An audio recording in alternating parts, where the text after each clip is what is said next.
It might not be enough of what you want, but that can start the process. I can say that out of experience, that the one or two private sector people that came, for instance, she's late now, and God bless her soul, bless memory, Lady Margaret Orakusi. Now, if you go to somewhere around Oyigbo, there's a jetty being built there. I don't know the state of that jetty now. During my time in Nimasa, Margaret Orakusi was probably one of the very few persons I could count the stakeholders that didn't come to Nimasa asking for something, looking for a contract or asking for anything. When she came, she was putting on the table, we could see the maritime projects she was doing, and the concern for us was how to not miss out. How to not miss out. We needed to at least find a way to associate with what was going to become a success. She had land cleared. That place was a massive heap of refuse. And she had reclaimed land. She had already cleaned the environment. She was doing that with NIWA and other agencies. And Nimasa had an environmental role to play. I was a special advisor to DG on strategy and communication.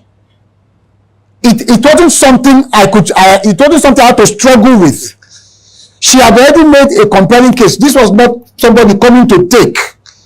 This was somebody coming to say, look, I've already gone ahead of you guys. It just so happens that I need you to sign off on this or that. This train has already left. We need more of that mindset if we are going to succeed. So success does not come easily. We all have to go out. That's why I said we have to swim out to it. Kogi State is a confluence state. It even makes it a greater, for instance, Kogi as an instance. Visit the governor. If what you have to use to bring him into the fold is giving an honorary membership or whatever it is, and then you're laying it at the table and it's clear. So I can't go into the nitty-gritty, but it's a mindset that we have to adopt because government is slow. We have to get ahead of it. That's one of the things that I learned, and that's why I want to encourage and to say, don't be discouraged. Engage and demand. We have senior government officials. I think the two of them have left. The next conversation should be, all right, this is what we are planning to do.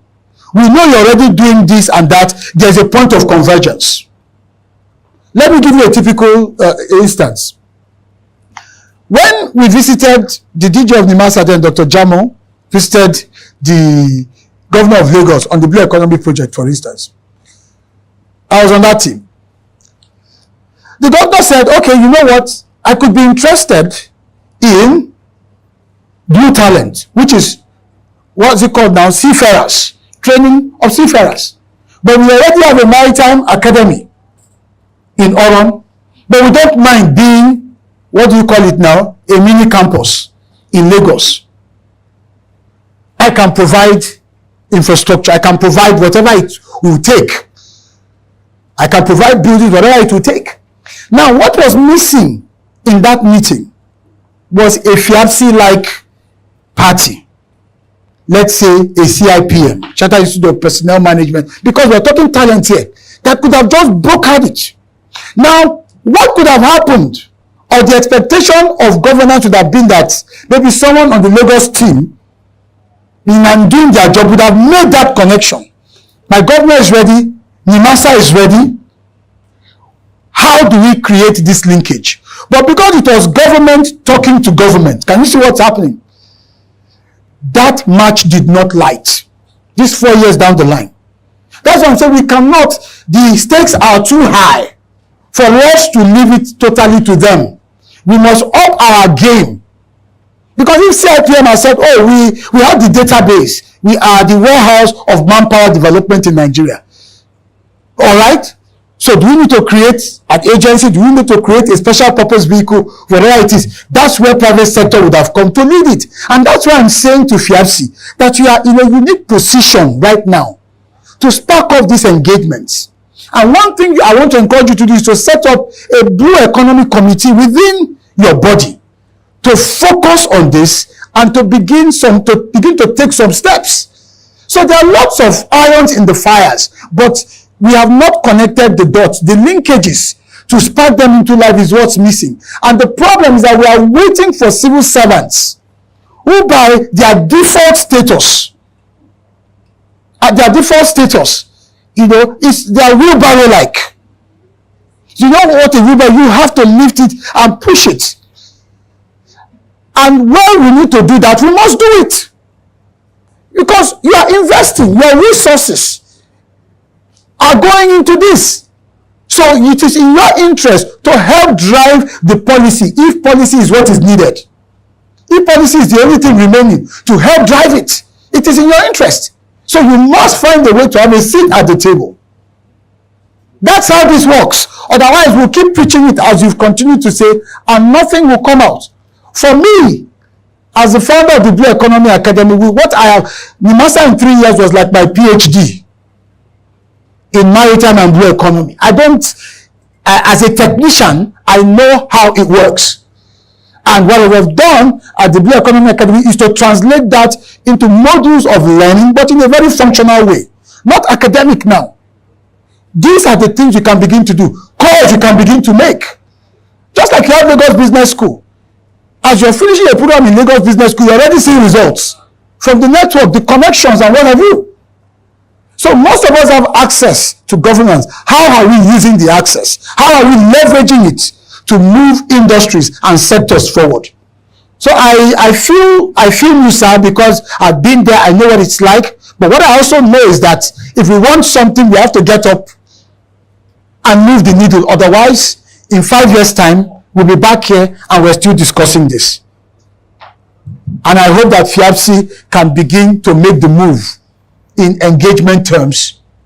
And let's begin to see. I want to see the president of FIABC Africa and Nigeria in Bayelsa with the governor.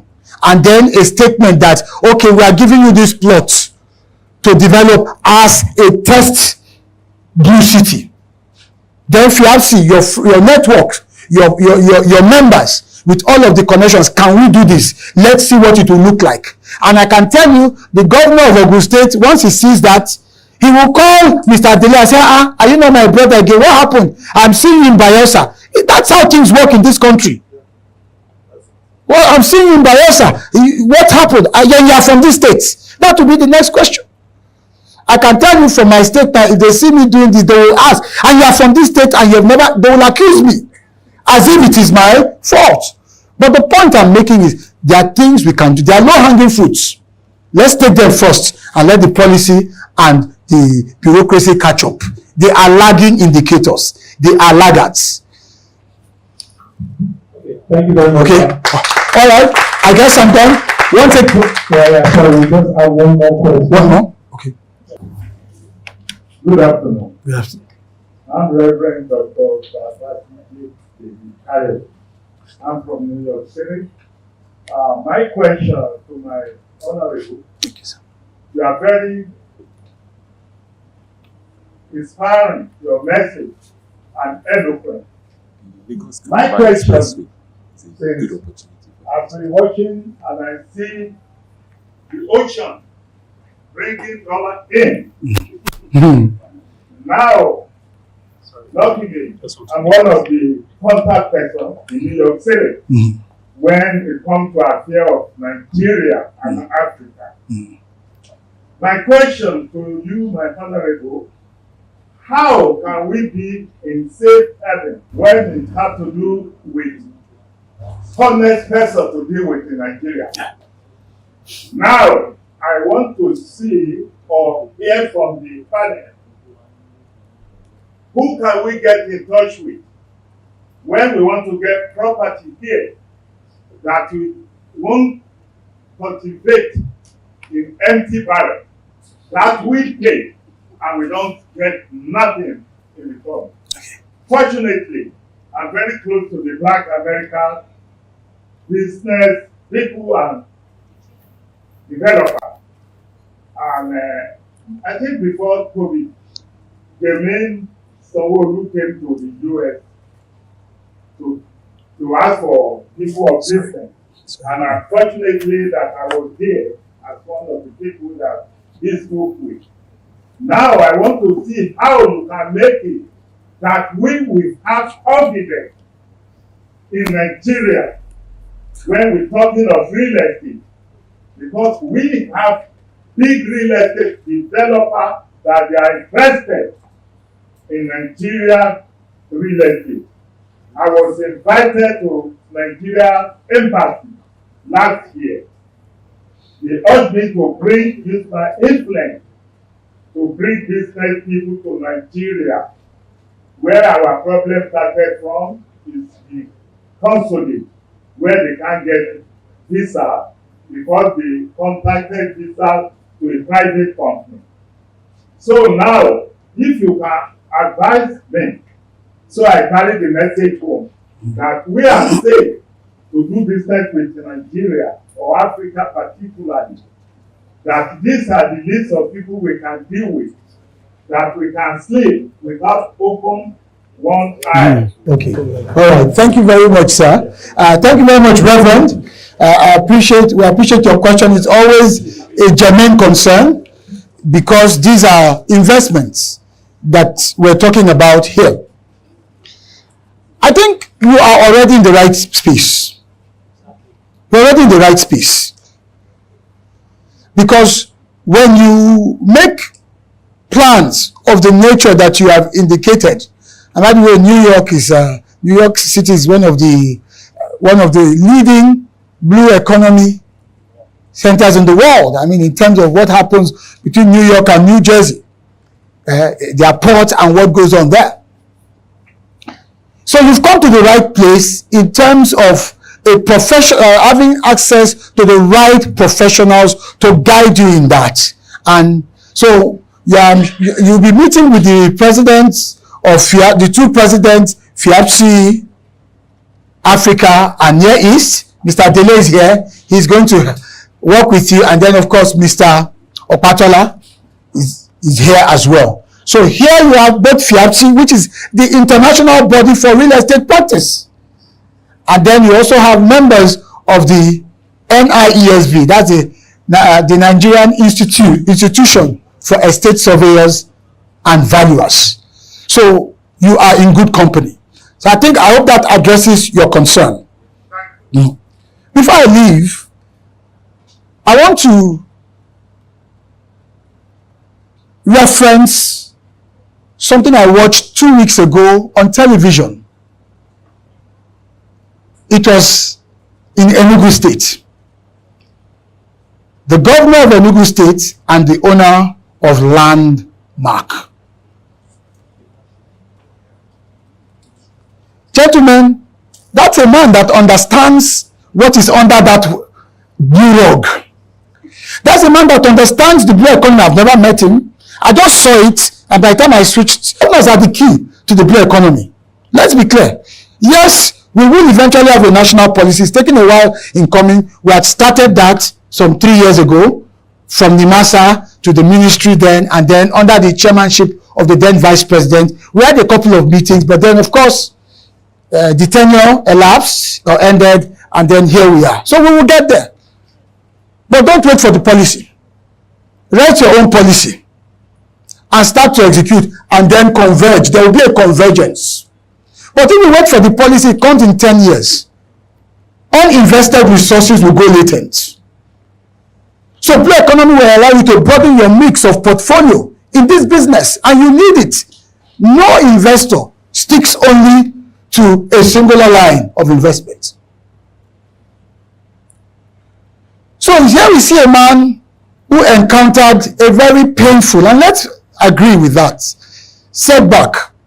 That was actually a thriving blue economy endeavor. Things happen.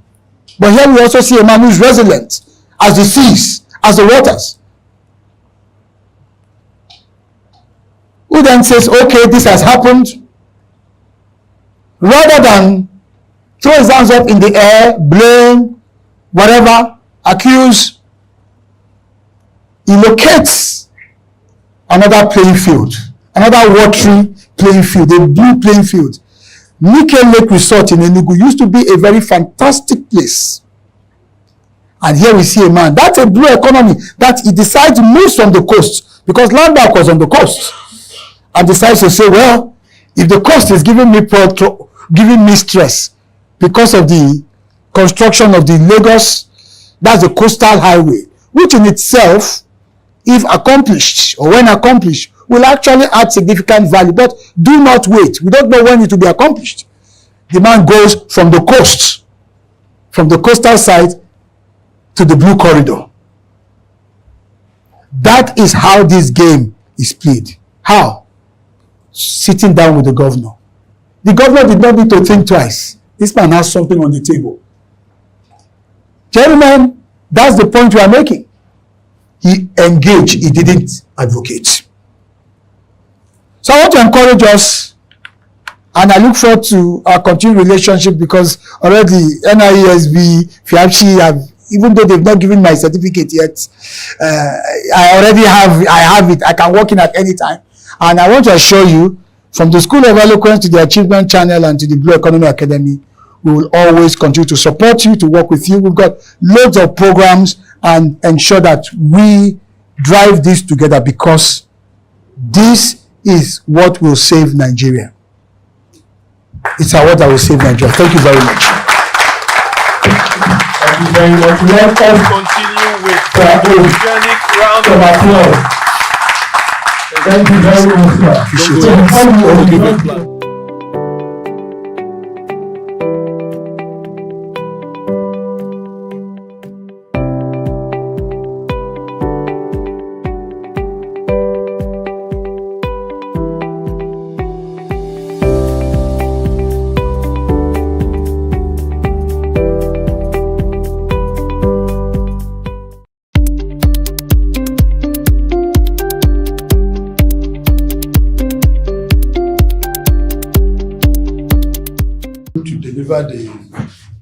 Who's going to talk with us? Who will lead the discussion? Let me say it that way.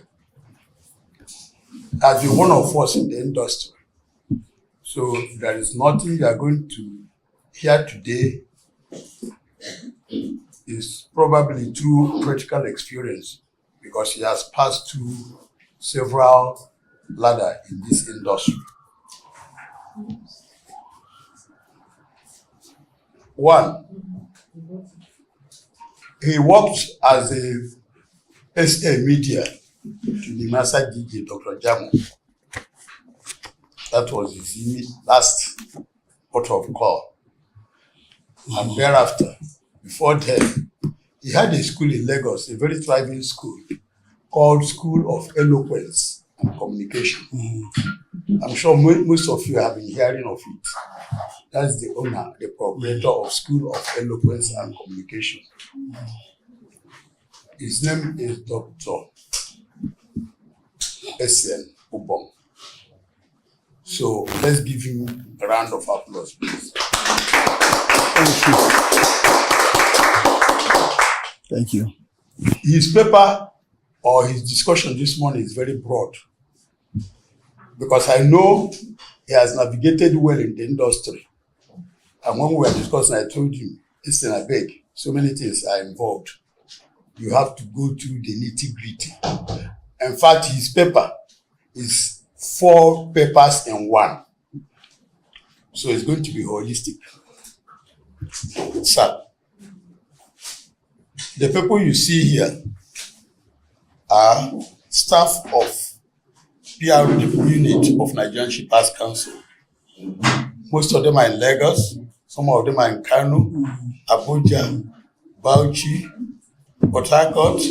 All where they have zonal offices, they have PR people in those offices.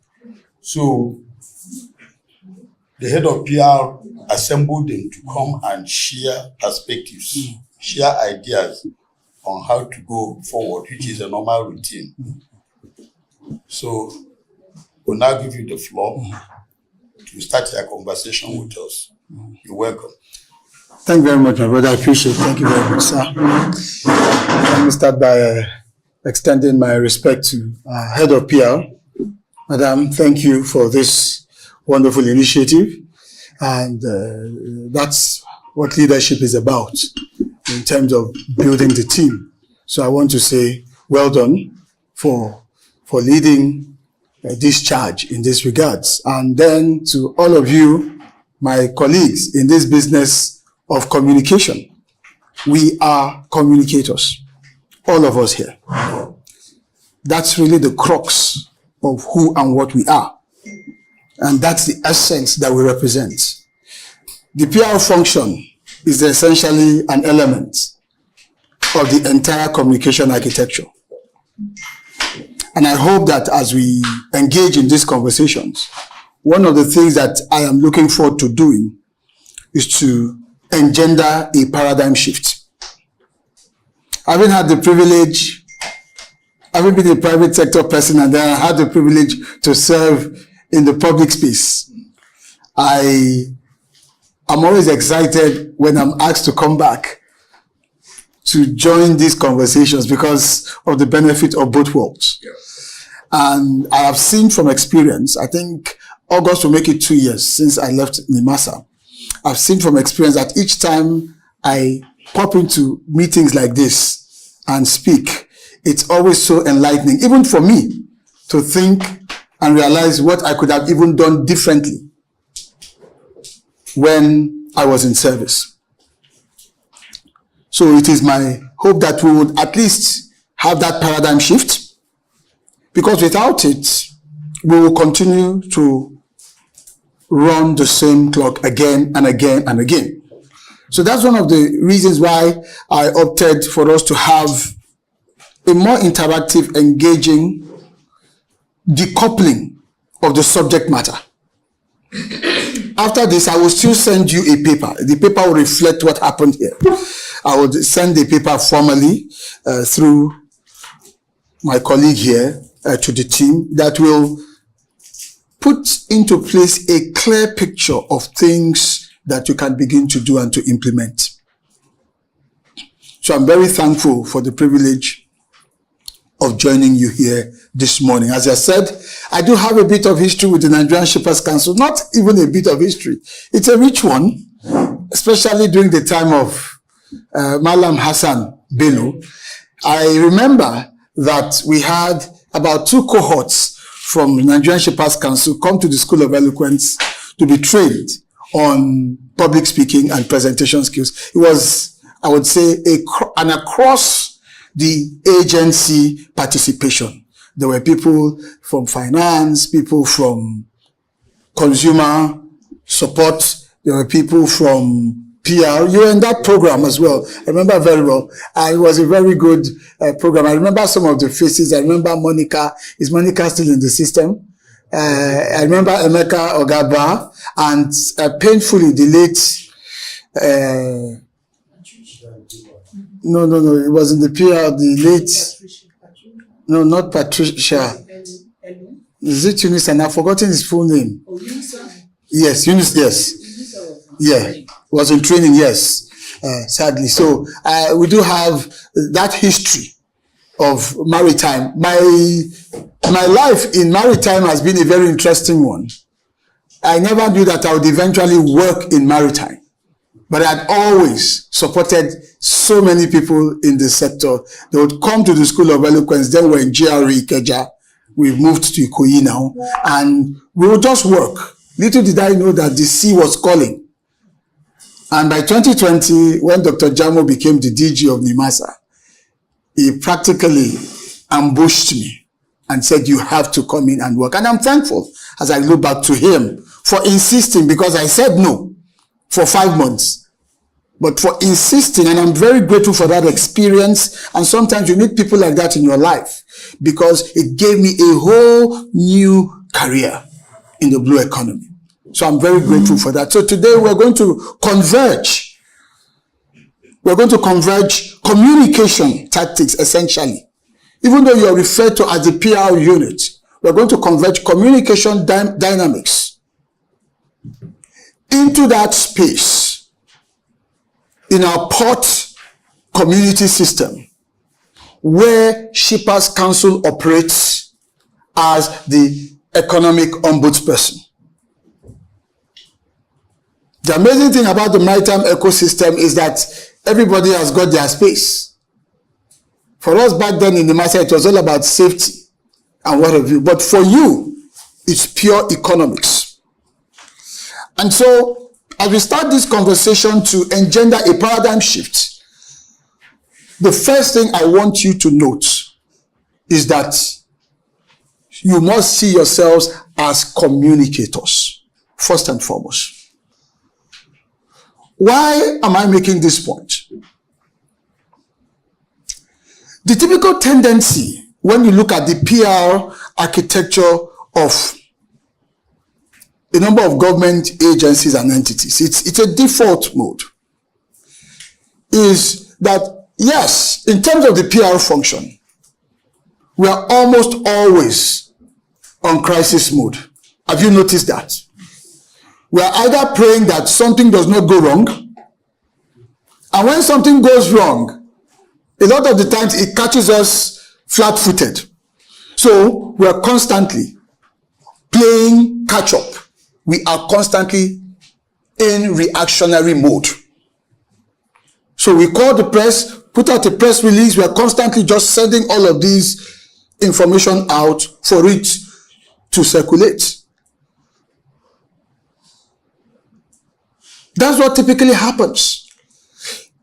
And the maritime space being such a volatile operating environment, because there are just so many players doing so many different things, from security to safety to trade, so much just keeps going on. We're here. A lot is going on. We have no clue what's going on.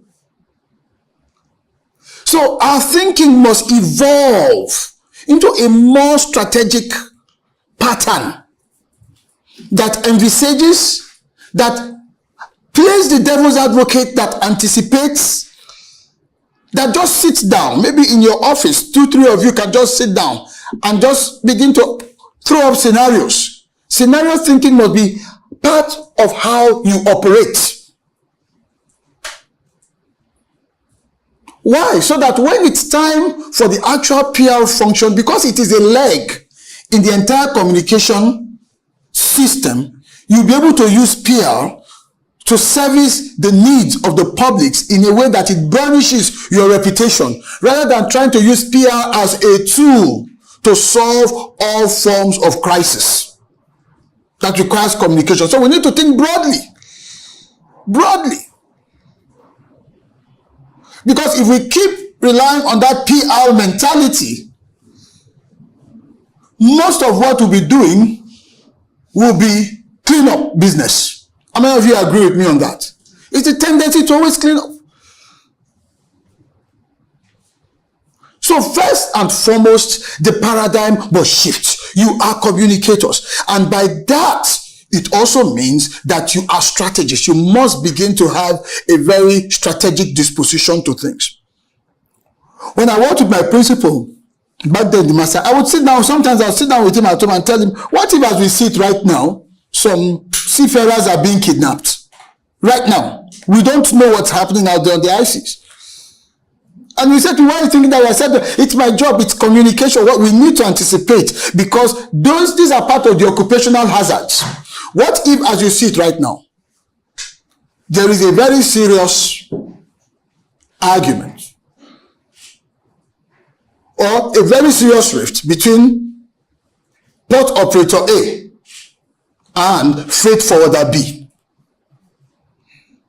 that had probably been brewing some 3 months ago when the vessel left China with the cargo. Because your business, really, the football in your playing field is cargo. That's the football. In your playing field is cargo. And the players, typically your terminal operators and the shippers. And the enabling law that sets you up says, first and foremost, protect who? Protect the shipper. But you have evolved over time to realize that beyond protecting the shipper, you need to have your hands on the entire economic activities within the port community. Hence the role of a PER, Port Economic Regulator. These things are going on. What we just do not know. And so the thinking, as I said, you must think communication, and then your mindset must be more strategic. It must be communications and strategy, or strategic communication. PR being a leg. We will know when to deploy PR. So what if between terminal operator A and freight forwarder B right now, you know your players, you have your database. By now, the expectation is that you know where the potential challenges could be. You know where the hotspots in that economic space in the port could be. So what if right now this is happening? And it's sounding like an irreconcilable problem. And these entities are powerful by this particular port operator. Charges that do not exist, charges that are opportunistic. So what I'm doing, I'm just scenario painting now. What if that's going on and you didn't get to have a sense of it? Do you have, and this is the question I'm asking you, a playbook for dealing with such a situation from a communications standpoint? We're not talking about the units in charge of consumer protection and what have you. The PR unit must have its own playbook that it has developed strategically by thinking out these scenarios. They may happen, they may also not happen. But we are strategists, we are in the game, in the business of envisaging and anticipating most times the unthinkable happening, and then bracing ourselves in the event that it happens. That's what it means to be proactive. Great communicators have strong proactive behaviors. We have to be proactive. That's part of how we change our paradigm. That's part of how we change the mindset, the approach. We move ourselves out of that space, and the reasoning becomes different. If you are able to make this leap or this transition in disposition, let me tell you what happens. It begins to cascade into, number one, how you operate inter-unit or interdepartmentally. It changes the kind of question or the kind of data or the kind of information request you make of your other departments and units that are on the front lines. Why? Because you're looking at the matter strategically with a view to a certain outcome. And what is that outcome? You want the perception about Shippers Council to be in alignment with the mandate of Shippers Council. Because that is the journey as to how you begin to become a brand, which is what our conversation is all about here.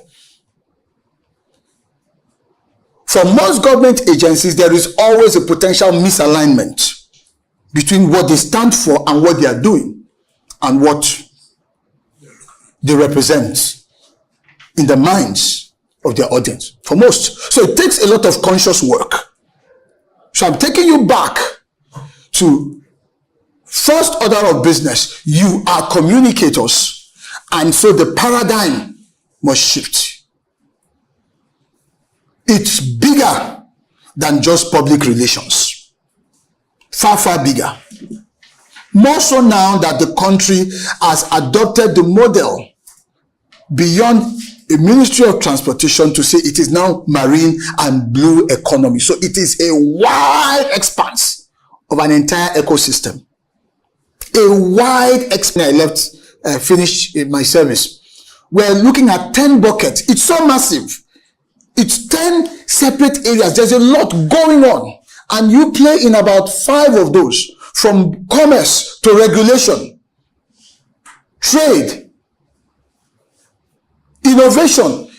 As an economic regulator within the port system, your role straddles so many of these areas. So we must start first by adjusting the paradigm, the mentality, the approach, the thinking has to be different. Otherwise, we'll constantly keep just sending out press releases, responses, firing emails, calling journalists to do a special interview with our chief executive and all of that. Those things are good, but they are transactional. They are good. They have a place, but they are transactional. That should not be what defines us. We need to change the game by changing our disposition. So we have to look at our role, our function. Because what that designation as Port Economic Regulator gives to you is saying that right up to our tables with regards to this water that we drink, agree that the content of the water might have been procured locally, but the raw material for this container may have likely been imported, or at least some element here, even if it is just the branding. What that is saying to us as the Port Economic Regulator is that your impact doesn't even end in the ports. It ends on our dinner tables. It ends at even the point of purchase and consumption. So how you regulate and how you or how Nigerian Shippers Council regulates and how you as a public relations unit or the communications arm communicates must be in alignment. And so we need to begin to roll back and challenge our current paradigm that puts us into the thinking, the reasoning, and the acting as communicators who are driven essentially by a sense of a strategic outlook. Part of it includes scenario painting. If we do that, it changes our modus operandi within the organization. That for me is the first point, or should I say the first challenge I want to lay down. And I hope that it carries on into your conversation, since this is a retreat, to ask yourselves, in what ways can we challenge how we look at things? And I say this also out of experience. Being able to change that mindset requires, as a communicator, you deal with issues either in anticipation or practically immediately as they arrive. In the media space, there's a newsroom mentality. None of you should be sleeping with your two eyes closed. None of you should be sleeping with your two eyes closed. Because number one, we're a government agency. Number two, we are there to render services. And number three, in that your ecosystem, or in this our ecosystem, I don't know why I keep using the word here, I'm still part of, this is still my constituency. In this ecosystem of ours, the stakeholders are not pushovers. They are not pushovers. They are not small fries that you can just wish away their issues or just sort of like take your time in dealing with. There could be ramifications.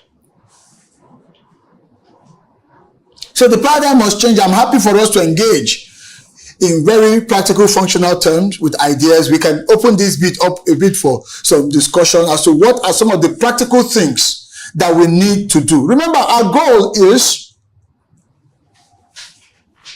focused on branding. How do we move the Nigerian Shippers Council into a brand? Right, let me read out the topic that was sent to me for discussion, as it gives us an additional sense of perspective. So we said, promoting the Nigerian Shippers Council, Port Economic Regulator, as a brand. As a brand, using PR, public relations, to manage and safeguard its corporate reputation addressing and managing crisis while staying ahead of the competition.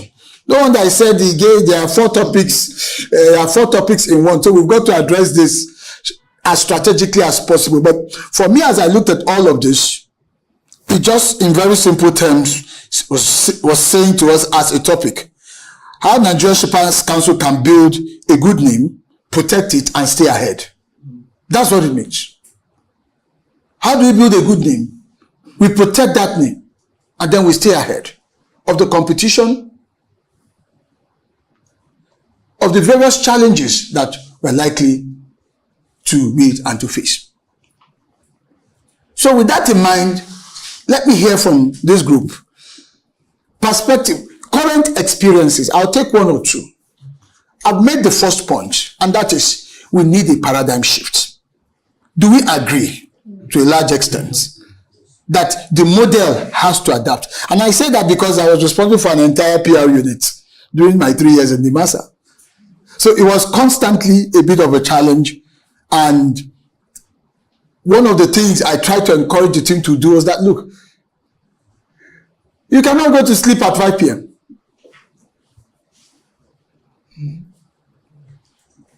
You can't. Because, number one, a number of things, and let's level with each other here. Your principal will constantly be under attack, whether you like it or not. For good reasons, for whatever, especially for political reasons. We know that. Because those roles, that's what it comes with the terrain, especially in the maritime sector. It is your responsibility to defend, to protect, because you want the attention on the organization and what it is doing.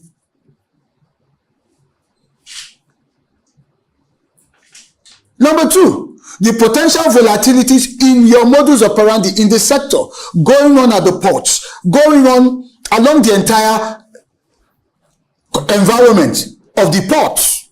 Matters like congestions that we used to deal with back then. Thankfully, Apapa has so improved.